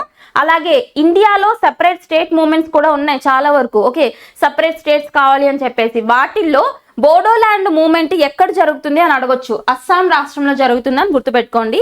ఇక్కడ వీళ్ళ కల్చర్ కి సంబంధించి వీళ్ళ కల్చర్ ని ప్రతిబింబించే విధంగా బోడోల్యాండ్ మహోత్సవ్ అనేది రీసెంట్ గా న్యూస్ లోకి వచ్చింది. ఓకేనా? డైరెక్ట్ గా చూడండి సరిపోతుంది. ఏ రాష్ట్రానికి సంబంధించిన ఉత్సవం తెలుసుకుంటే అయిపోతుంది అనమాట. Okay, and next one Swastik initiative అనే న్యూస్ లోకి వచ్చింది. ఫస్ట్ ఆఫ్ ఆల్ ఈ ఇనిషియేటివ్ యొక్క ఫుల్ ఫామ్ ఏంటి, అలాగే దీన్ని ఆర్గనైజ్ చేసిన వాళ్ళు ఎవరు, అలాగే దీని ఉద్దేశం ఏంటో తెలుసుకుంటే అయిపోతుంది. స్వస్తిక్ ఇనిషియేటివ్ యొక్క ఫుల్ ఫామ్ చూద్దాం. ఫస్ట్ ఫుల్ ఫామ్ ఏంటంటే scientifically validated societal traditional knowledge. అంటే ఫుల్ ఫామ్ చూసిన తర్వాత కాన్సెప్ట్ తెలుసుకోండి. ట్రెడిషనల్ నాలెడ్జ్ మన యొక్క సాంప్రదాయ నాలెడ్జ్ ఏదైతే ఉంటుందో, ప్రీవియస్ గా మన ఏన్షియంట్ నాలెడ్జ్ ఏదైతే ఉంటుందో దీన్ని మోడర్న్ సైన్స్ అండ్ టెక్నాలజీతో క్లబ్ చేసి ఆ ట్రెడిషనల్ నాలెడ్జ్ ని యూజ్ చేసుకుని మోడర్న్ సైన్స్ అండ్ టెక్నాలజీలో ఇంకా అడ్వాన్స్మెంట్స్ ని తీసుకొచ్చే విధంగా ఒక ఇనిషియేటివ్ ని లాంచ్ చేశారు. ఎవరు? Ministry of science and technology వాళ్ళు. Ministry of science and technology. Okay, ఈ స్వస్తిక్ ఇనిషియేటివ్ అనేది రీసెంట్ గా ఎక్కడ హైలైట్ అయింది అంటే, ఏ ప్రోగ్రామ్ లో హైలైట్ అయింది అంటే it was highlighted recently in conference. ఒక కాన్ఫరెన్స్ లో ఈ ఇనిషియేటివ్ తీసుకొచ్చారనమాట. ఆ కాన్ఫరెన్స్ ని ఎవరు ఆర్గనైజ్ చేశారు అంటే CSIR, NISTPR and Gurugram university. CSIR తెలుసు కదా, council of scientific industrial research in India. అవునా? CSIR వాళ్ళు అలాగే గురుగ్రామ్ యూనివర్సిటీ వాళ్ళు ఆర్గనైజ్ చేసిన ఈవెంట్ ఏదైతే ఉంటుందో, గురుగ్రామ్ అంటే ఎక్కడండి? హర్యానా. ఓకేనా? వీళ్ళు ఆర్గనైజ్ చేసిన కాన్ఫరెన్స్ లేదా ఈవెంట్ లో స్వస్తిక్ ఇనిషియేటివ్ ని ministry of science and technology తరపున తీసుకురావడం జరిగింది. ఓకేనా? ఏంటి Svastik initiative full form? Scientifically validated societal traditional knowledge. అంటే ఏంటి? కాన్సెప్ట్ ఏంటి గుర్తుందా? చెప్పాను ఏంటి? మన ట్రెడిషనల్ నాలెడ్జ్, మన యొక్క ఏన్షియంట్ ఇండియన్ నాలెడ్జ్ ని యూజ్ చేసుకొని ఇప్పుడు మోడర్న్ సైంటిఫిక్ టెక్నాలజీతో రెండింటిని కలిపి ఇంకా అడ్వాన్స్మెంట్స్ తీసుకొచ్చే విధంగా ఒక ఇనిషియేటివ్ అనమాట. ఓకేనా? Next India Philippines celebrate 75 years of diplomatic టైస్ in New Delhi. ఇక్కడ న్యూఢిల్లీకి సంబంధించి ఇప్పుడు నార్మల్ గా ఏవైనా కంట్రీస్ కి సంబంధించి డిప్లొమాటిక్ రిలేషన్షిప్స్ న్యూస్ లోకి వస్తాయి అంటే దౌత్యపరమైన సంబంధాలకు సంబంధించిన యానివర్సరీస్ న్యూస్ లోకి వచ్చినాయి అనుకోండి, అక్కడ అడిగే ఛాన్స్ ఉన్న క్వశ్చన్ ఏంటి అంటే ఈ యొక్క కంట్రీతో డిప్లొమాటిక్ రిలేషన్షిప్స్ భారతదేశం ఏ సంవత్సరం నుంచి స్టార్ట్ చేసింది అని అడుగుతారు. ఓకేనా? ప్రీవియస్ గా ఇలాంటి క్వశ్చన్స్ వచ్చాయి. ఇంతకుముందు ఇజ్రాయెల్ కంట్రీకి సంబంధించి వచ్చింది. ఓకేనా? UAE కంట్రీకి సంబంధించి వచ్చింది. ఇప్పుడు మళ్ళీ ఇండియా ఫిలిప్పైన్స్ కి సంబంధించి డిప్లొమాటిక్ రిలేషన్షిప్స్ కి సంబంధించిన న్యూస్ వచ్చిందనమాట. సో దీనికి సంబంధించి అసలు ఇండియాకి ఫిలిప్పైన్స్ కంట్రీకి మధ్యలో ఈ దౌత్యపరమైన సంబంధాలు ఎప్పటి నుంచి స్టార్ట్ అయ్యాయి గుర్తుపెట్టుకోండి. 1949 1949వ సంవత్సరం నుంచి స్టార్ట్ అయ్యాయి అనమాట. సో ఈ సంవత్సరం మనం సెలబ్రేట్ చేసుకుంటున్నది ఎన్నవది అంటే 75 years ఆఫ్ డిప్లొమాటిక్ రిలేషన్స్ న్యూఢిల్లీలో సెలబ్రేట్ చేసుకుంటున్నాం. ఓకేనా, చాలా చాలా ఇంపార్టెంట్, గుర్తుపెట్టుకోండి. ఇయర్ ఇంపార్టెంట్ అండి, 1949. ఓకే, దీని సందర్భంగా మనం ఏమైనా ఒప్పందాలు చేసుకుంటే వాటి గురించి తర్వాత డిస్కస్ చేసుకోవాలి. Okay, next armed forces special powers act AFSPA. చాలా చాలా ఇంపార్టెంట్ చట్టం. కొన్ని చట్టాల గురించి ప్రతి ఒక్క ఆస్పిరెంట్ తెలుసుకోవాలి. AFSPA యాక్ట్ ఏ సంవత్సరంలో వచ్చింది? 1958 1958వ సంవత్సరం.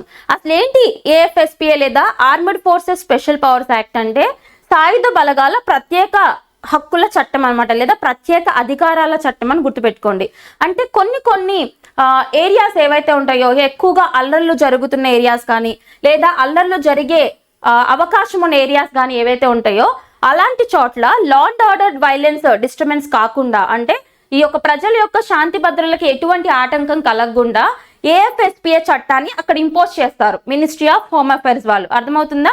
ఏంటి, ప్రజల యొక్క లా అండ్ ఆర్డర్ కి ఎటువంటి ఇబ్బంది కలగకుండా అక్కడ AFSPA చట్టాన్ని ఇంపోజ్ చేస్తారు. Nothing but strict military rules ఉంటాయి అనమాట. ఓకే, ఇలాంటి చట్టం ఇంపోజ్ అయిన చోట కొన్ని ఫండమెంటల్ రైట్స్ కూడా, ప్రాథమిక హక్కులు కూడా రెస్ట్రిక్ట్ చేయబడతాయి అనమాట. ఓకేనా, వెరీ వెరీ ఇంపార్టెంట్. ఇటువంటి AFSPA చట్టం ఏదైతే ఉందో 1958లో తీసుకొచ్చిన చట్టం, ఇది రీసెంట్ గా ఎక్కడ ఇంపోజ్ చేశారు అంటే మణిపూర్ కి సంబంధించి 6 పోలీస్ స్టేషన్ ఏరియాస్ పరిధిలో ఈ యొక్క చట్టాన్ని ఇంప్లిమెంట్ చేశారని గుర్తుపెట్టుకోండి. ఓకేనా, మనకి మాక్సిమం నార్త్ ఈస్టర్న్ స్టేట్స్ కి సంబంధించి ఇది ఎక్కువ ఇంపోజిషన్ లో ఉంది. లైక్ నాగాలాండ్ కావచ్చు, మణిపూర్, అస్సాం, ఓకే, అరుణాచల్ ప్రదేశ్ లోని కొన్ని డిస్ట్రిక్ట్స్ రీసెంట్ గా ఈ రాష్ట్రాల్లో ఎక్స్టెండ్ చేశారని కూడా మనం చూసాం, లాస్ట్ మంత్ లో చూసాము. సో గుర్తుపెట్టుకోండి, AFSPA చట్టం 1958 అని చూడండి. అలాగే AFSPA చట్టంలోని 2 సెక్షన్స్ చాలా చాలా ఇంపార్టెంట్. అవేంటి అంటే section 3 and section 4. Section 3 section 4 important అనమాట. సెక్షన్ 3 ఏంటంటే ఎప్పుడైనా కానీ లా అండ్ ఆర్డర్ వైలెన్స్ ఎక్కువ అవుతుంది అంటే, లా అండ్ ఆర్డర్ డిస్టర్బెన్సెస్ ఎక్కువ అవుతుంది అనుకున్నప్పుడు అలాంటి చోట్ల AFSPA చట్టాన్ని కేంద్ర ప్రభుత్వం ఇంప్లిమెంట్ చేయొచ్చు ఆ రాష్ట్ర ప్రభుత్వాలతో కలిసి అని చెప్పేసి మనకి చెప్పే section 3 of AFSPA act of 1958. అలాగే సెక్షన్ 4 చాలా ఇంపార్టెంట్. సెక్షన్ 4 ఏంటంటే ఇక్కడ AFSPA చట్టం ఇంప్లిమెంటేషన్ లో ఉన్నప్పుడు ఇక్కడున్న బలగాలు ఎవరైతే ఉంటారో, ఇక్కడున్న ఆర్మడ్ ఫోర్సెస్ ఎవరైతే ఉంటారో వీళ్ళకి చాలా ఎక్స్క్లూజివ్ పవర్స్ ఉంటాయి. ఆ పవర్స్ ఏంటంటే ఎవరినైనా ఎక్కడైనా నించోబెట్టి వితౌట్ ఎనీ రీజన్ వాళ్ళకి మెన్షన్ చేయకుండా వాళ్ళని ఎంక్వైరీ చేయొచ్చు, వాళ్ళని అరెస్ట్ చేయొచ్చు, ఇంకా ఎక్కువ డౌట్ వస్తే ఈవెన్ షూట్ చేయొచ్చు కూడా. అర్థమవుతుందా? చాలా చాలా ఇంపార్టెంట్. ఏంటి, ఎవరినైనా ఎప్పుడైనా ఎంక్వైరీ చేయొచ్చు, అరెస్ట్ చేయొచ్చు, అండ్ ఎవరి ఇల్లైనా సోదా చేయొచ్చు.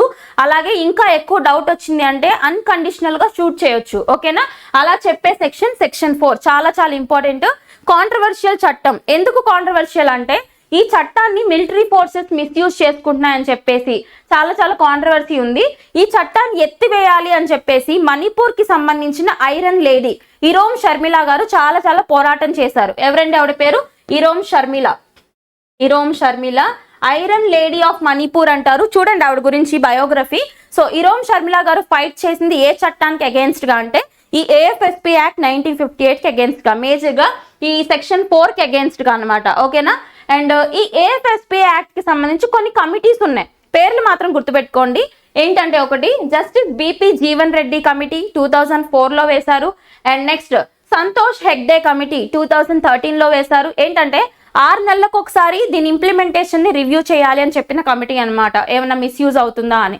నెక్స్ట్ జస్టిస్ వర్మ కమిటీ 2013, ఇది చాలా చాలా ఇంపార్టెంట్. ఏంటి, JS వర్మ అని గుర్తుపెట్టుకోండి, JS వర్మ కమిటీ లేదంటే జస్టిస్ వర్మ కమిటీ 2013 అని గుర్తుపెట్టుకోండి.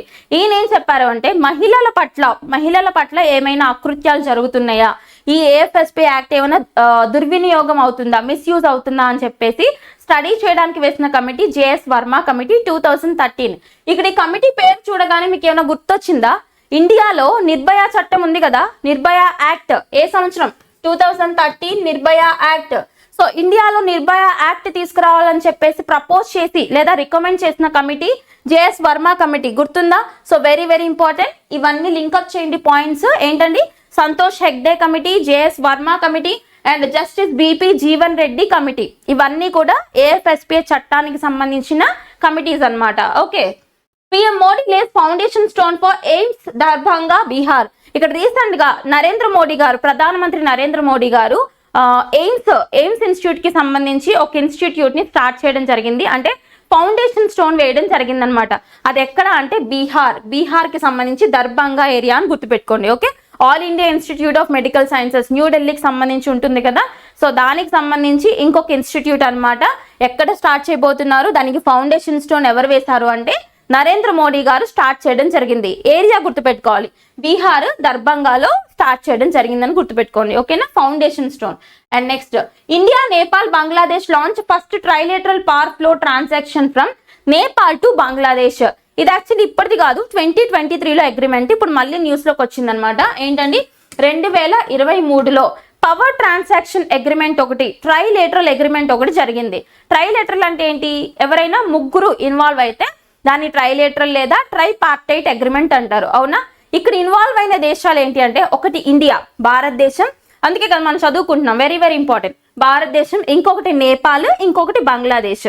ఇక్కడ ఏంటంటే విషయం, నేపాల్ బంగ్లాదేశ్, ఇది వచ్చేసి ఇండియా ఏదైతే ఉందో. ఓకే. ఇక్కడ నేపాల్ వాళ్ళు ఇండియా గ్రిడ్ ద్వారా బంగ్లాదేశ్ కి, అర్థమవుతుందా? నేపాల్ కంట్రీ ఇండియాకి సంబంధించిన గ్రిడ్ ద్వారా, పవర్ గ్రిడ్ ద్వారా బంగ్లాదేశ్ కి 40 మెగావాట్స్ ఆఫ్ ఎలక్ట్రిసిటీని సప్లై చేసే విధంగా ఒక మెమరాండం అనమాట. అర్థమవుతుందా? ఎంత? 40 మెగావాట్స్, 40 మెగావాట్ల పవర్ సప్లై ఎవరు? నేపాల్ నుంచి బంగ్లాదేశ్ కి. ఇండియా ఎందుకు ఇన్వాల్వ్ అయింది? ఇండియాకి సంబంధించిన పవర్ గ్రిడ్ ద్వారానే వీళ్ళు సప్లై చేస్తున్నారనమాట. ఓకేనా? ఇటువంటి ఒక అగ్రిమెంట్ మళ్ళీ న్యూస్ లోకి వచ్చింది. ఇది యాక్చువల్లీ 2023లో చేసుకున్న అగ్రిమెంట్ అనమాట. ఓకేనా? ఇదే మినిస్ట్రీ వాళ్ళు అనౌన్స్ చేశారు, మనం ఎక్స్పెక్ట్ చేయొచ్చు. Union ministry of power ministry ఎవరైతే ఉన్నారో వీళ్ళు ఇది అనౌన్స్మెంట్ ని మళ్ళీ ఒకసారి న్యూస్ లోకి తీసుకొచ్చారు. ఓకే. ట్రైపార్టైట్ అగ్రిమెంట్ గుర్తుపెట్టుకోండి, చాలా చాలా important. Next, operation Dronagiri. Operations చాలా చాలా ఇంపార్టెంట్ అండి, డైరెక్ట్ గా వచ్చే క్వశ్చన్స్ అనమాట. కమిటీస్, ఆపరేషన్స్, ఇవన్నీ. ఆపరేషన్ ద్రోణగిరి దేని గురించో చూద్దాం మనం. Okay. launched by Ministry of Science and Technology at IIT Delhi under the National Geospatial Policy 2022. ఓకేనా? నేషనల్ జియోస్పేషియల్ పాలసీ ప్రకారం ఇక్కడ దీన్ని లాంచ్ చేసింది ఎవరంటే ministry of science and technology వాళ్ళు ఐఐటి ఢిల్లీలో లాంచ్ చేసిన ఆపరేషన్ ద్రోణగిరి. ఓకే. ఇప్పుడు ఎవరు లాంచ్ చేశారో తెలిసింది. కాన్సెప్ట్ ఏంటో చూడండి. To demonstrate how geospatial technology can improve citizens' quality of life and facilitate ease of business. Geospatial technology ని యూజ్ చేసి ఈ యొక్క పౌరుల యొక్క, సిటిజన్స్ యొక్క క్వాలిటీ ఆఫ్ లైఫ్ ఎలా ఇంప్రూవ్ చేయొచ్చు అన్న దాని మీద స్టడీ చేయడానికి తీసుకొచ్చిన ఆపరేషన్ ద్రోణగిరి. జియోస్పేషియల్ టెక్నాలజీ అంటే ఏంటండి? కొన్ని టూల్స్ ఉంటాయి, మోడర్న్ టెక్నాలజికల్ టూల్స్ ఉంటాయి. వాటిని యూజ్ చేసుకుని ఎర్త్ ని స్టడీ చేయడం, ఎర్త్ ని, హ్యూమన్ యాక్టివిటీస్ ని స్టడీ చేయడం అనమాట. ఫర్ ఎగ్జాంపుల్ GPS, GIS అంటే జాగ్రఫికల్ ఇన్ఫర్మేషన్ సిస్టమ్, GPS అంటే గ్లోబల్ పొజిషనింగ్ సిస్టమ్, తర్వాత కొన్ని రిమోట్ సెన్సింగ్ టెక్నాలజీస్ తెలుసు కదా. ఇవన్నీ కూడా జియోస్పేషియల్ టూల్స్ అనమాట, టెక్నాలజీ టూల్స్. ఇటువంటి టూల్స్ అన్ని యూజ్ చేసుకుని GPS, GIS, remote sensing technology ఇటువంటిని యూజ్ చేసుకుని ఎర్త్, భూమి యొక్క కండిషన్స్ ని కావచ్చు లేదా హ్యూమన్ యొక్క యాక్టివిటీస్ ని కావచ్చు ఇంకా బెటర్గా ఎలా స్టడీ చేయాలి, ఇంకా బెటర్గా ఎలా ఇంప్రూవ్ చేయాలి అన్న దాన్ని స్టడీ చేయడానికి తీసుకొచ్చిన ఆపరేషన్ ద్రోణగిరి అని గుర్తుపెట్టుకోవాలి. చాలా చాలా important. Ministry of science and technology పరిధిలోకి వస్తుంది. ఇది రీసెంట్ గా ఏ ఐఐటిలో లాంచ్ చేశారు అంటే ఐఐటి ఢిల్లీ.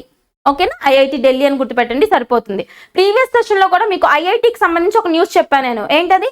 ఐఐటి మద్రాస్ వాళ్ళు ఇస్రోతో, ఇండియన్ స్పేస్ రీసెర్చ్ ఆర్గనైజేషన్ తో కలిసి కొలాబరేట్ చేసుకున్న ఒక ఒప్పందం. ఏంటది? సెంటర్ ఆఫ్ ఎక్సలెన్స్ ని ఇస్రోలో పెట్టబోతుంది. సెంటర్ ఆఫ్ ఎక్సలెన్స్ ఒక రీసెర్చ్ ల్యాబ్ ఏదైతే ఉందో దాన్ని ఐఐటి మద్రాస్ లో ఇస్రో వాళ్ళు పెట్టబోతున్నారని చెప్పాను కదా. సో అన్ని కూడా లింక్ చేయండి, ఐఐటీస్ అన్ని ఒకేసారి గుర్తు రావాలి మనకి. నెక్స్ట్, ఫాల్కన్ 9 రాకెట్ తో జీసాట్ N2 శాటిలైట్ ను ప్రయోగించనున్న ఇస్రో. ఇక్కడ ISRO, Indian space research organisation మళ్ళీ న్యూస్ లోకి వచ్చింది. వీళ్ళు ఏం చేయబోతున్నారంటే మొట్టమొదటిసారిగా స్పేస్ ఎక్స్ కి సంబంధించి, మీకు స్పేస్ ఎక్స్ అంటే నేను ఆల్రెడీ చెప్పాను కదా, ఎలాన్ మస్క్ కి సంబంధించి అనమాట. ఎలాన్ మస్క్ ఓకే, ప్రపంచ కుబేరుడు ఎవరైతే ఉన్నారో అమెరికాకి సంబంధించిన పర్సన్ ఎలాన్ మస్క్ గారికి సంబంధించిన స్పేస్ ఎక్స్ కంపెనీ ఉంది కదా, వీళ్ళకి సంబంధించి రాకెట్ ఫాల్కన్ 9 రాకెట్ అని గుర్తుపెట్టుకోండి. ఏంటి ఫాల్కన్ 9 అనగానే మీకు స్పేస్ ఎక్స్ గుర్తు రావాలి, స్పేస్ ఎక్స్ తో పాటు ఎలాన్ మస్క్ గుర్తు రావాలి. సో ఫాల్కన్ 9 రాకెట్ ని యూజ్ చేసుకుని, స్పేస్ ఎక్స్ వాళ్ళ ఫాల్కన్ 9 రాకెట్ ని యూజ్ చేసుకుని ఇస్రో వాళ్ళు ఇండియాకి సంబంధించిన ఒక శాటిలైట్ ని స్పేస్ లోకి పంపించబోతున్నారు. అర్థమవుతుందా? ఏంటి ఆ శాటిలైట్ పేరు ఏంటంటే GSAT N2 ఆర్ GSAT 20. ఏంటి GSAT N2 or GSAT 20 satellite ని ఫాల్కన్ 9 రాకెట్ ని యూజ్ చేసుకుని ఇస్రో వాళ్ళు స్పేస్ లోకి పంపబోతున్నారంట. ఈ GSAT N2 శాటిలైట్ ఏంటంటే ఇది ఒక కమ్యూనికేషన్ శాటిలైట్. ఓకేనా, కమ్యూనికేషన్ శాటిలైట్ అని గుర్తుపెట్టుకోండి, వెరీ వెరీ ఇంపార్టెంట్. అండ్ మీకు ఫాల్కన్ 9 అనగానే ఎలా అయితే స్పేస్ ఎక్స్ గుర్తొచ్చిందో అదే విధంగా ఇక్కడ ఒకటి గుర్తుపెట్టుకోండి, LM లాంగ్ మార్చ్ అంటే ఏం గుర్తు రావాలంటే మీకు చైనాకి సంబంధించిన ఏవైతే ఉంటాయో లాంచ్ వెహికల్స్, వీటిని లాంగ్ మార్చ్ అనేసి పిలుస్తారనమాట. ఓకే, గుర్తుపెట్టుకోండి. And next one operation Sagar Manthan news లోకి వచ్చింది. దేనికి సంబంధించిందో అడుగుతారు. ఇదేంటంటే ఒక ఇంటర్నేషనల్ డ్రగ్ ట్రాఫికర్ ఎవరైతే ఉంటారో అతన్ని పట్టుకోవడానికి చేసిన ఒక ఆపరేషన్, ఇండియన్ గవర్నమెంట్ వాళ్ళు చేసిన ఆపరేషన్ అన్నమాట. ఎవరు? ఇండియాకి సంబంధించిన నార్కోటిక్స్ కంట్రోల్ బ్యూరో NCB ఉంది కదా, ఇండియాకి సంబంధించి నార్కోటిక్స్ కంట్రోల్ బ్యూరో వాళ్ళు తీసుకొచ్చిన ఆపరేషన్ సాగర్ మంథాన్. ఎవరిని పట్టుకోవడానికి అంటే ఇక్కడ ఒక ఇంటర్నేషనల్ వాంటెడ్ డ్రగ్ స్మగ్లర్ ఎవరైతే ఉన్నారో అతని పేరేంటంటే హజీ సలీం. అడిగే ఛాన్స్ ఉంటుంది, హజీ సలీం. ఎందుకంటే ఒక పర్సన్ కోసం ఒక ఆపరేషన్ లాంచ్ చేశారు ఇక్కడ, అవునా? International drug smuggler Haji Salim ని పట్టుకోవడానికి narcotics control bureau of India వాళ్ళు తీసుకొచ్చిన ఆపరేషన్ సాగర్ మంథాన్. ఓకే, ఇందాక చెప్పానా ఆపరేషన్ ద్రోణగిరి, అది దేనికి సంబంధించింది? Ministry of science and technology వాళ్ళు జియోస్పేషియల్ టెక్నాలజీ టూల్స్ యూజ్ చేసి హ్యూమన్ లైఫ్ ని ఇంకా బెటర్ గా ఎలా తీసుకురావాలి అని చెప్పిన operation Dronagiri. And previous session లో ఆపరేషన్ నార్కోస్ చెప్పా, ఆపరేషన్ నార్కోస్, ఆపరేషన్ గరుడ అని చెప్పి. ఏంటవి? ఆపరేషన్ గరుడ వచ్చేసి CBI వాళ్ళు తీసుకొచ్చిన యాంటీ డ్రగ్స్ ఆపరేషన్ నార్కోస్ వచ్చి RPF రైల్వే ప్రొటెక్షన్ ఫోర్స్ వాళ్ళు తీసుకొచ్చిన ఆపరేషన్ నార్కోస్. ఓకే, అన్ని లింకప్ చేయండి, చాలా చాలా ఇంపార్టెంట్ ఇవన్నీ. నెక్స్ట్ చంద్రశేఖర్ ఆజాద్ కు బాల సాహిత్య పురస్కారం ప్రధానం. ఇక్కడ ఏంటంటే కేంద్ర సాహిత్య అకాడమీ 2024 సంవత్సరానికి సంబంధించి బాల సాహిత్య పురస్కారం అంటే ఏంటంటే ఈ చిల్డ్రన్ కి సంబంధించిన బుక్స్ ఏవైతే ఉంటాయో, చిల్డ్రన్ రైటింగ్స్ ఏవైతే ఉంటాయో వీటిని రాసిన రచయితలు లేదా రచయిత్రులు ఎవరైతే ఉంటారో వాళ్ళకి కేంద్ర సాహిత్య అకాడమీ తరపున ఇచ్చే పురస్కారం బాల సాహిత్య పురస్కారం. సో ఇక్కడ మళ్ళీ అడిగే క్వశ్చన్ ఛాన్స్ ఉంది, వెరీ వెరీ ఇంపార్టెంట్. ఇక్కడ ఈ సంవత్సరానికి సంబంధించి 2024 సంవత్సరానికి సంబంధించి కేంద్ర సాహిత్య అకాడమీ ప్రదానం చేసే బాల సాహిత్య పురస్కారం ఎవరిని వరించింది అంటే తెలుగు రచయిత పమిడిముక్కల చంద్రశేఖర్ ఆజాద్. ఎవరండి? తెలుగు రచయిత పమిడిముక్కల చంద్రశేఖర్ ఆజాద్ గారిని వరించింది అని గుర్తుపెట్టుకోవాలి. ఓకేనా? సో ఇక్కడ ఈయన రాసిన ఏ రైటింగ్ కి, ఏ పుస్తకానికి ఈ యొక్క అవార్డు వచ్చింది?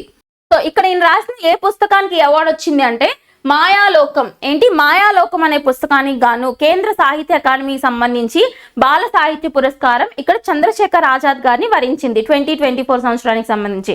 అండ్ ఇక్కడ మనం గుర్తుపెట్టుకోవాల్సిన వెరీ వెరీ ఇంపార్టెంట్ ఇష్యూ ఏంటంటే సాహిత్య అకాడమీ పురస్కారం అనేది ఎన్ని భాషల్లో ఇస్తారు? ఎన్ని భాషలు? హౌ మెనీ లాంగ్వేజెస్ సాహిత్య అకాడమీ అవార్డ్స్ వర్ కన్ఫర్డ్ అంటే 24 లాంగ్వేజెస్ అని గుర్తుపెట్టుకోవాలి. ఎన్ని?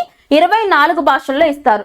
ఆ 24 భాషలు ఏంటంటే 22 వచ్చేసి మీకు తెలుసు మనకి షెడ్యూల్ 8 ఇండియన్ కాన్స్టిట్యూషన్ భారత రాజ్యాంగంలోని షెడ్యూల్ 8లో మెన్షన్ చేసిన 22 అధికారిక భాషలు ఇండియన్ కాన్స్టిట్యూషన్ కి సంబంధించి అఫీషియల్ లాంగ్వేజెస్ ఏవైతే ఉంటాయో ఈ 22 ప్లస్ ఇంగ్లీష్. ఓకేనా? ఇంగ్లీష్, ఇంకొకటి వచ్చి రాజస్థానీ గుర్తుపెట్టుకోవాలి. 22 + 2, ఆ 2 ఏంటంటే ఇంగ్లీషు, రాజస్థానీ. సో మొత్తం ఎన్నైనా 24 భాషల్లో సాహిత్య అకాడమీ అవార్డ్స్ అనేవి ఇవ్వడం జరుగుతుంది. ఓకేనా? Next 16th edition of India game developer conference 2024. ఇక్కడ ఇండియా గేమ్ డెవలపర్ కాన్ఫరెన్స్ 2024 అనేది జరిగింది. Just summits and conferences folder కింద మనం దీన్ని డిస్కస్ చేసుకుంటున్నాము. చాలా అంటే సమ్మిట్స్ అనేవి ఏది ఇంపార్టెంటో మనకు తెలియదు, ఓకేనా. కాబట్టి ప్రతి సమ్మిట్ ఫోకస్ చేయండి. ఇక్కడ మిమ్మల్ని అడిగే క్వశ్చన్ ఏంటంటే ఏ మినిస్ట్రీ, ఏ మంత్రిత్వ శాఖ పరిధిలోకి వస్తుంది, అలాగే ఈ ఈవెంట్ ఏదైతే ఉందో, ఈ యొక్క సమ్మిట్ ఏదైతే ఉందో ఇది ఎక్కడ ఆర్గనైజ్ చేశారు, ఈ 2 పాయింట్స్ కవర్ చేస్తే అయిపోతుంది. ఇక్కడ 16వ edition 16th edition of India game developer conference 2024 అనేది ఎక్కడ కన్క్లూడ్ అయింది అంటే హైదరాబాద్, తెలంగాణ రాష్ట్రానికి సంబంధించి హైదరాబాద్ లో జరిగిందని గుర్తుపెట్టుకోవాలి. అలాగే ఏ మంత్రిత్వ శాఖ పరిధిలోకి వస్తుందంటే ministry of information, okay, ministry of information and broadcasting, ఓకేనా. Ministry of information and broadcasting మంత్రిత్వ శాఖ పరిధిలోకి వస్తుందని చూడండి, సరిపోతుంది, ఓకేనా. అండ్ నెక్స్ట్ వన్, ఇక్కడ ఏషియన్ గ్రూపింగ్, ఏషియన్ అంటే association of south east Asian nations, అర్థమైందా. దక్షిణ ఏషియా దేశాలకు సంబంధించిన ఒక అసోసియేషన్. అయితే ఇక్కడ మనం గుర్తుండాల్సిన విషయం ఏంటంటే ఈ ఏషియన్ గ్రూపింగ్ ఏదైతే ఉందో, ఏషియన్ గ్రూపింగ్ లో ఇండియా ఉందా అంటే ఇండియా లేదు, ఓకేనా. చాలా ఇంపార్టెంట్. ప్రెసెంట్ ఏషియన్ కూటమిలో ఉన్న దేశాలు మొత్తం ఏషియన్ కూటమిలో ఉన్న దేశాలు ఎన్ని అంటే 10 దేశాలు ఉన్నాయి, గుర్తుపెట్టుకోండి, చాలా ఇంపార్టెంట్. అయితే ఈ ఏషియన్ గ్రూపింగ్ లో ఇండియా అయితే లేదు, ఓకేనా. అయితే ఇప్పుడు ఏషియన్ గ్రూపింగ్ కి సంబంధించి ఏషియన్ ఇండియా సమ్మిట్ ఏదైతే ఉందో రీసెంట్ గా ఎక్కడ జరిగింది, ఎన్నో ఎడిషన్ జరిగింది అనేసి అడిగే ఛాన్స్ ఉంటుంది. రీసెంట్ గా 21వ ఏషియన్ ఇండియా సమ్మిట్ అనేది, ఓకే, లేదా 21st Asian India annual summit అనేది ఎక్కడ జరిగింది అంటే వియాంటెన్ అంటే తెలుసు కదా, లావోస్ కి సంబంధించిన వియాంటెన్ లో జరిగిందని గుర్తుపెట్టుకోవాలి, ఓకేనా. చాలా ఇంపార్టెంట్, ఫోకస్ చేయండి. అండ్ ఇక్కడ ఏషియన్ గ్రూపింగ్ లో మొత్తం 10 కంట్రీస్ అని చెప్పాను కదా, ఈ 10 కంట్రీస్ లో ఉన్నవేవి లేనివేవి అని అడిగే ఛాన్స్ ఉంటుంది. కాబట్టి ఇంటర్నేషనల్ గ్రూపింగ్స్ ఎక్కడ వచ్చినా ప్రతిదీ గుర్తుపెట్టుకోవాలి, ఎన్ని కంట్రీస్ ఉన్నాయి, ఆ కంట్రీస్ ఏంటి, ఓకే. ఇంకా లెక్కలేనన్ని కంట్రీస్ ఉంటే మనం గుర్తుపెట్టుకోవాల్సిన అవసరం లేదు, కానీ కొన్ని countries, for example Asian grouping, BRICS grouping, Shanghai cooperation organisation, G7, G8, G20 ఇట్లాంటివి మాత్రం గుర్తుపెట్టుకోవాలి కంపల్సరీ, ఓకే. ఇక్కడ ఏషియన్ గ్రూపింగ్ లో ఉన్న కంట్రీస్ చూడండి ఒకసారి ఫాస్ట్ గా. Thailand, Vietnam, Cambodia, Singapore, Laos, Indonesia, Myanmar, Malaysia, Brunei, Philippines. ఏంటి మొత్తం 10 కంట్రీస్. స్టార్టింగ్ వచ్చి 1961 లో స్టార్ట్ అయింది గ్రూపింగ్, ఓకేనా. అండ్ దీని యొక్క హెడ్ క్వార్టర్స్, ఏషియన్ యొక్క హెడ్ క్వార్టర్స్ ఎక్కడ, జకార్తా, ఇండోనేషియా, ఓకే. ఇండోనేషియాకి సంబంధించిన జకార్తాలో ఏషియన్ గ్రూపింగ్ యొక్క హెడ్ క్వార్టర్స్ ఉన్నాయి, ఓకేనా. అండ్ నెక్స్ట్ వన్, ఎస్సీ వర్గీకరణపై ఏకసభ్య కమిషన్. ఇది ఆంధ్రప్రదేశ్ రాష్ట్రీయ అంశాల్లో భాగంగా చూడండి, షెడ్యూల్ కాస్ట్ రీక్లాసిఫికేషన్ కి సంబంధించి ఒక కమిషన్ ని ఆంధ్రప్రదేశ్ ప్రభుత్వం ఏర్పాటు చేయడం జరిగింది. సో డైరెక్ట్ గా అడిగే ఛాన్స్ ఉంటుంది. ఇక్కడ ఎవరి అధ్యక్షతన ఎస్సీ రీక్లాసిఫికేషన్ కి సంబంధించి ఆంధ్రప్రదేశ్ లో ఒక కమిషన్ వేశారో చూద్దాం మనం. విశ్రాంత ఐఏఎస్ అధికారి రాజీవ్ రంజన్ మిశ్రా. డైరెక్ట్ గా చూస్తే సరిపోతుంది. ఏంటండి, రీసెంట్ గా ఆంధ్రప్రదేశ్ రాష్ట్ర ప్రభుత్వం ఎస్సీ షెడ్యూల్ కాస్ట్ రీక్లాసిఫికేషన్ కి సంబంధించి వేసిన కమిటీకి నేతృత్వం వహించింది, లేదా ప్రెసిడెన్సీ బాధ్యతలు వహించేది ఎవరు అంటే రిటైర్డ్ ఐఏఎస్ ఆఫీసర్ అనమాట. ఆయన పేరేంటి, రాజీవ్ రంజన్ మిశ్రా గారి నేతృత్వంలో వేసింది. యూనియన్ గవర్నమెంట్ వేసిన షెడ్యూల్ కాస్ట్ రీక్లాసిఫికేషన్ కమిటీకి హెడ్ ఎవరు, రాజీవ్ గౌబా. ఓకే, లింక్ అవ్వాలి పాయింట్స్ అన్ని. ఏంటండి, యూనియన్ గవర్నమెంట్ వేసిన షెడ్యూల్ కాస్ట్ రీక్లాసిఫికేషన్ కమిటీకి హెడ్ వచ్చి రాజీవ్ గౌబా ఎవరు, ప్రీవియస్ గా చూసుకుంటే former cabinet secretary of India, గుర్తుందా మీకు, former cabinet secretary of India Rajiv Gauba గారి అధ్యక్షతన షెడ్యూల్ కాస్ట్ రీక్లాసిఫికేషన్ కమిటీ వేసింది యూనియన్ గవర్నమెంట్. సో ఇప్పుడు ప్రెసెంట్ క్యాబినెట్ సెక్రటరీ ఎవరు ఇండియాకి, టీవీ సోమనాథన్, ఓకేనా. సో ప్రతి పాయింట్ లింక్ చేసుకోండి. TV Somanathan present cabinet secretary of India. And ఇక్కడ ఇంకొక పాయింట్ లింక్ చేస్తే టీవీ సోమనాథన్ గారి అధ్యక్షతను కూడా ఒక కమిటీ ఉంది. ఏంటంటే యూపీఎస్, మనకి నేషనల్ పెన్షన్ స్కీమ్, జాతీయ పెన్షన్ పథకం ఏదైతే ఉందో దాన్ని తీసేసి దాని ప్లేస్ లో యూనిఫైడ్ పెన్షన్ స్కీమ్ తీసుకొచ్చారు కదా, గుర్తుందా.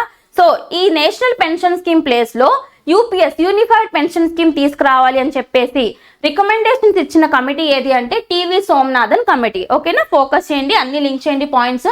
నెక్స్ట్, నేషనల్ ప్రెస్ డే అనేది ఏ రోజున సెలబ్రేట్ చేస్తారు, 2024 కి సంబంధించి థీమ్ ఏంటి, ఇతివృత్తం ఏంటో చూడండి. సరిపోతుంది. నేషనల్ ప్రెస్ డే అనేది నవంబర్ 16th, ఎప్పుడండి? నవంబర్ 16న నేషనల్ ప్రెస్ డే అనేది సెలబ్రేట్ చేస్తారు.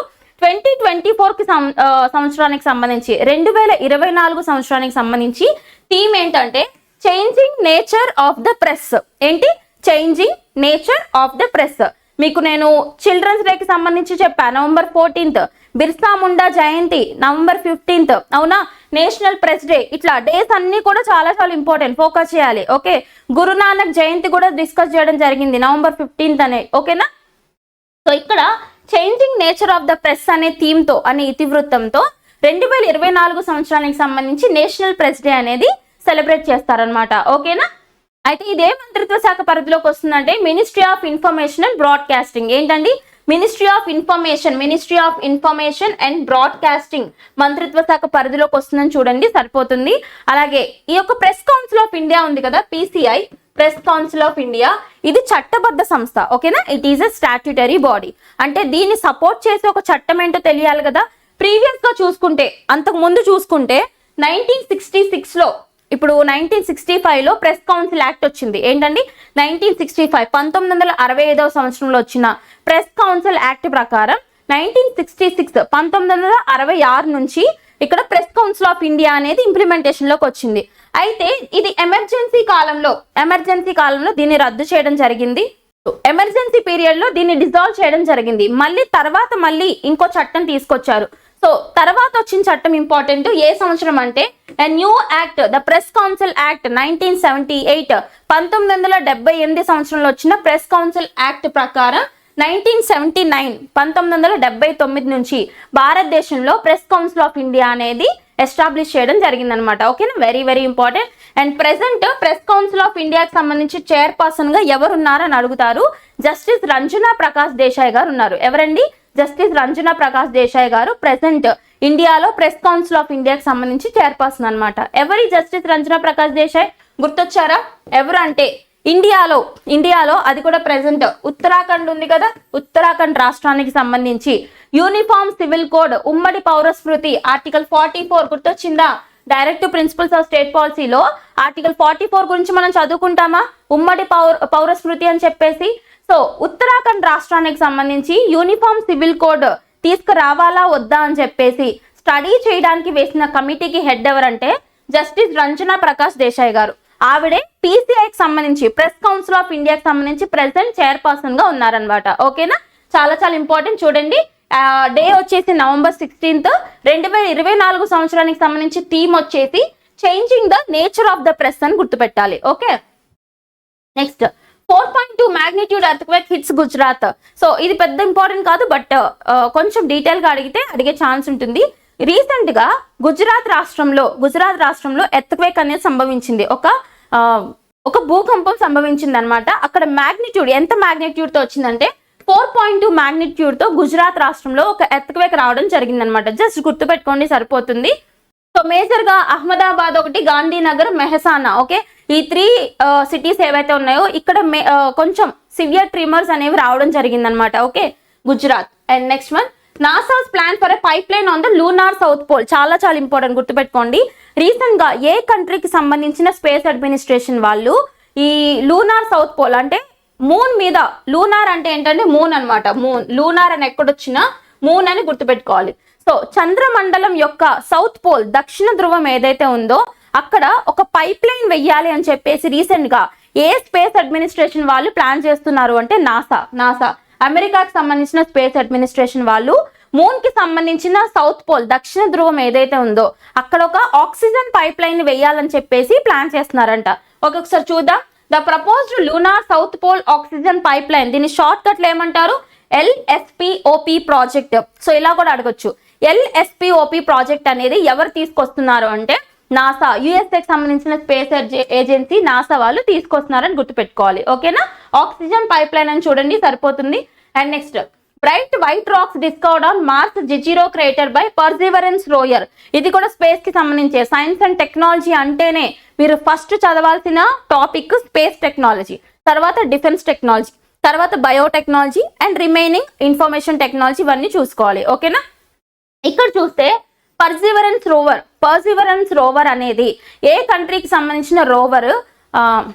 పర్సివరెన్స్ రోవర్ అనేది ఏ కంట్రీకి సంబంధించిన రోవర్ మార్స్ ని స్టడీ చేస్తుంది అంటే నాసా యుఎస్ఏకి సంబంధించిన రోవర్ అన్నమాట.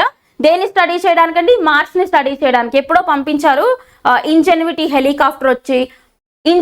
హెలికాప్టర్ అని, తర్వాత పర్సివరెన్స్ రోవర్ అని చెప్పేసి. ఇవన్నీ మనకు గుర్తు రావాల్సింది, వీటి పేర్లు వినంగానే నాసా గుర్తు రావాలి. ఓకేనా? ఇక్కడ ఈ పర్సివరెన్స్ రోవర్ ఏదైతే ఉందో ఈ పర్సివరెన్స్ రోవర్ ఏదైతే ఉందో ఇది మార్స్ మీద ఏం డిస్కవర్ చేసిందో చూద్దాము. మార్స్ అంటే ఏంటి? అంగార గ్రహం, రెడ్ ప్లానెట్, హాట్ ప్లానెట్ అంటారు కదా. అంగార గ్రహం మీద ఉన్న ఒక క్రేటర్ అంటే ఏంటి? జనరల్ టర్మ్ లో ఒక పెద్ద హోల్ అన్నమాట. ఓకేనా? ఒక పెద్ద డిప్రెషన్ లేదా ఒక పెద్ద హోల్ ని క్రేటర్ అని పిలుస్తారు. ఓకేనా? ఇది మార్స్ మీద ఉన్న ఒక క్రేటర్. ఆ క్రేటర్ పేరేంటంటే జెజిరో క్రేటర్.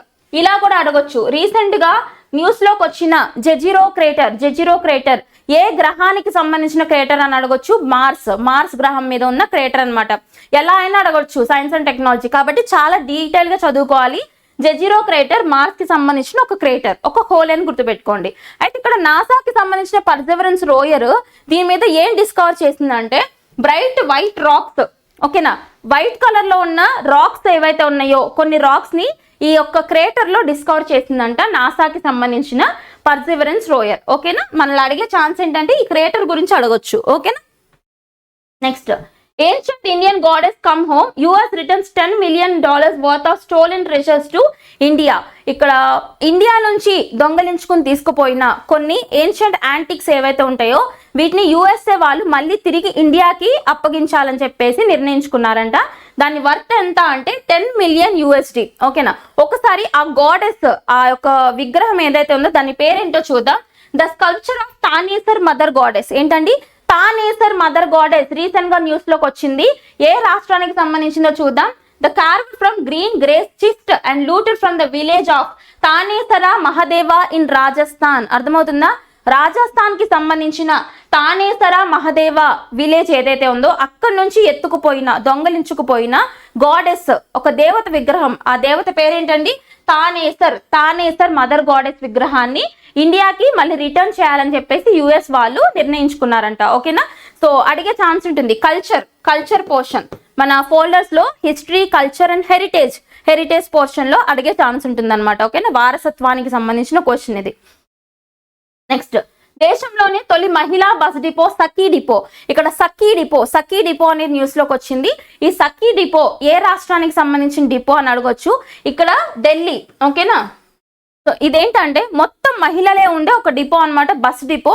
రీసెంట్ గా ఢిల్లీ ప్రభుత్వం ఏదైతే ఉందో వీళ్ళు తీసుకొచ్చిందే సఖీ డిపో ఇనిషియేటివ్. గుర్తుపెట్టుకోండి, చాలా చాలా ఇంపార్టెంట్. విమెన్ ఎంపవర్మెంట్ లో భాగంగా, మహిళా సాధికారతలో భాగంగా మొత్తం అందరూ కూడా ఎంతమంది అండి? ఇక్కడ 225 మెంబర్స్ ఎవరైతే ఉంటారో, స్టాఫ్, సిబ్బంది అందరూ మహిళలే ఉండే ఒక డిపో అన్నమాట, బస్ డిపో. దాని పేరేంటంటే సఖీ డిపో. ఢిల్లీ అడ్మినిస్ట్రేషన్ వాళ్ళు తీసుకొచ్చిన ఒక ఇనిషియేటివ్ అని గుర్తుపెట్టుకోవాలి. ఓకేనా? ఏంటి? విమెన్ ఎంపవర్మెంట్ లో భాగంగా. ఓకే, ఈ రోజు ఇష్యూస్ అన్ని కూడా చాలా టు ద పాయింట్ ఉన్నాయి. సో అన్ని కూడా మెమరైజ్ చేయండి. అండ్ మిస్‌లేనియస్ గా ఇంకేమన్నా మిస్ అయితే నెక్స్ట్ సెషన్ లో కవర్ చేద్దాం. Don't worry. Until then keep learning and thank you so much.